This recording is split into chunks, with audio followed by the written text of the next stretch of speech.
नमस्कार दोस्तों, मैं प्रतीक सहगल एक बार फिर से आपका स्वागत करता हूं अपने इस यूट्यूब चैनल पे।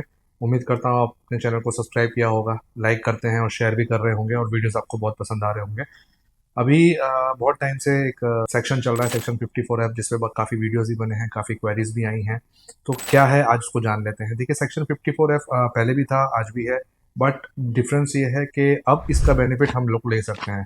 पहले क्या था कि long term capital gain tax जो है वो म्यूचुअल फंड्स के अंदर 10% था, जो कि लिस्टेड एंटिटीज हैं, शेयर्स में 10% था, और जो प्रॉपर्टी पे है वो 20% था। तो वो मिसमैच था, तो जनरली इसका बेनिफिट लोग ले नहीं पाते थे। अभी क्या हुआ, नए टैक्सेशन में म्यूचुअल फंड पे भी और शेयर मार्केट पे भी लॉन्ग टर्म कैपिटल गेन जो है वो 12.5% हो गया है, और प्रॉपर्टी पे भी 12.5% हो गया है अगर आप नए उसमें जाते हैं तो।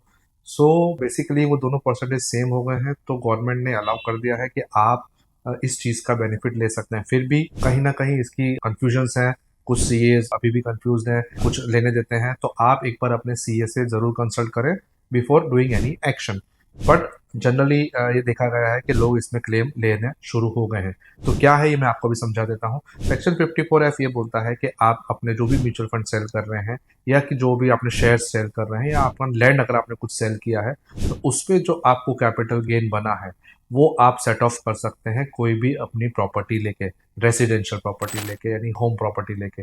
और वो प्रॉपर्टी जो है वो विद इन 2 ईयर्स लेनी पड़ेगी आपको सेल होने के बाद। अगर सेल होने के पहले अगर आप 1 ईयर में भी ले लेते हैं तो भी वो काउंट हो जाएगी। तो ये उसके कंडीशंस हैं कि आपको with in this stipulated time लेना पड़ेगा। अब आपको, जब आपने ये बेचा है उसके विद इन 3 ईयर्स आपको अपनी प्रॉपर्टी का कंस्ट्रक्शन हो जाना चाहिए। यानी 3 साल से अगर ज़्यादा जा रहा है तो आपको जितना भी अनयूटिलाइज्ड अमाउंट है उसको बॉन्ड में पार्क करना पड़ेगा टेम्पररी, वरना उस पर आपको एग्जम्पशन नहीं मिलेगा। ये जो एग्जम्पशन है, आप मान के चलिए, ये तभी मिलेगा जब आपका लॉन्ग टर्म कैपिटल गेन जो है वो टोटल अमाउंट इन्वेस्टेड है। यानी आपने 1,000 रुपये इन्वेस्ट किए थे, वो 1,500 हुए, तो पूरे 1,500 आपके वो प्रॉपर्टी में इन्वेस्ट हो जाने चाहिए। आप पार्शली करेंगे और तो आपको एग्जम्पशन भी प्रोपोर्शनली ही मिलेगा, फुल्ली नहीं मिलेगा। यानी आपने अगर 10 लाख की प्रॉपर्टी खरीदी है, जिसमें आपका जो प्रॉफिटेबल गेन था वो 3 लाख का था, तो 13 लाख पूरे पूरे आपको इन्वेस्टमेंट करने हैं। इसमें आप मैक्सिमम जो एग्जम्पशन ले सकते हैं, जो कैपिंग है 54 एफ की, वो 10 CR की है, उससे ऊपर आप नहीं ले सकते हैं। इसके अंदर जनरली आप मान के चलें कि आप अपने लॉन्ग टर्म कैपिटल गेन को सेट ऑफ कर सकते हैं।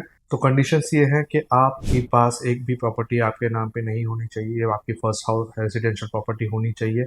आपका जो पैसा है वो आपने सेल किया, उसके विद इन 3 ईयर्स में हाउस कंस्ट्रक्शन हो जाना चाहिए, वरना आपको CGS में उसको पार्क करना पड़ेगा।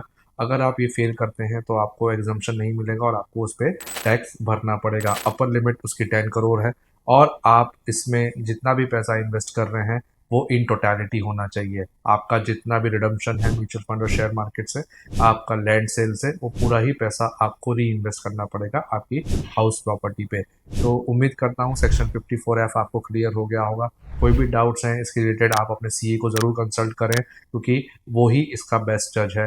पर कोई भी एक्शन लेने से पहले उनको पूछें फिर बेचें। आप एक बार सेल कर देंगे और सेट नहीं हो रहा होगा तो आपको दिक्कत आएगी, क्योंकि जनरली क्या होता है, कितनी बार फैमिली के नाम पे इन्वेस्टमेंट होते हैं और नई प्रॉपर्टी आप एक नाम से ले रहे हैं, तो बाकी का कैपिटल गेन आपका इसके अंदर सेट ऑफ नहीं होगा। तो इन चीज़ों का ध्यान रखें।